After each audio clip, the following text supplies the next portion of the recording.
सुना जाने श्रद्धावंत होई कहबी पद्म तोला रस ଆଉ ଶ୍ରୀହରି ବାସରେ କରବି ତ ଆଜି ଯୁଗ କରତି ପ୍ରକାଶତି ଗରିଲା ହରେ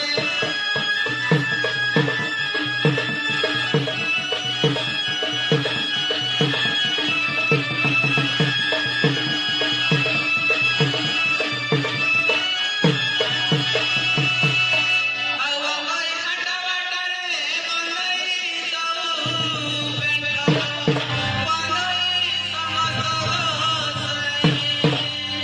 ଆଉ ଲାରାଗରେ ସର୍ବକେ ଲାଉଛି ମୁଇଁ ବସରେ ମୋର ଏଠିକି ଗଲୁନ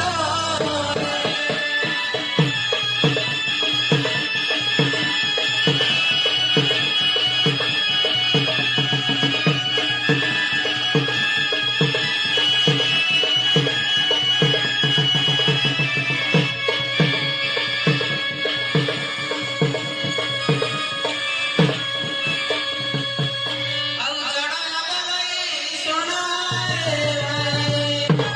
ଜାଣିଛି ମୁଇଁ ଗାରେଡ଼ି କେତେ ବିଷ ସର୍ପ କାମୁଡ଼ିଲେ ମୋତେ ବିଷ ଦେବି ମୁଇଁ ଛାଡ଼ିକି ଗୋବିନ୍ଦ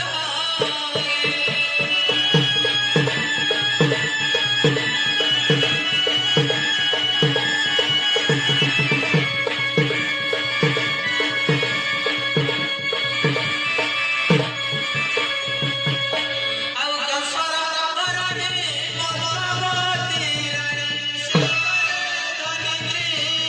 ଓଷା ଲକ୍ଷେ ବାର ପଦ୍ମ ଦେବୁରେ କନାଇ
मराई नहीं चली गले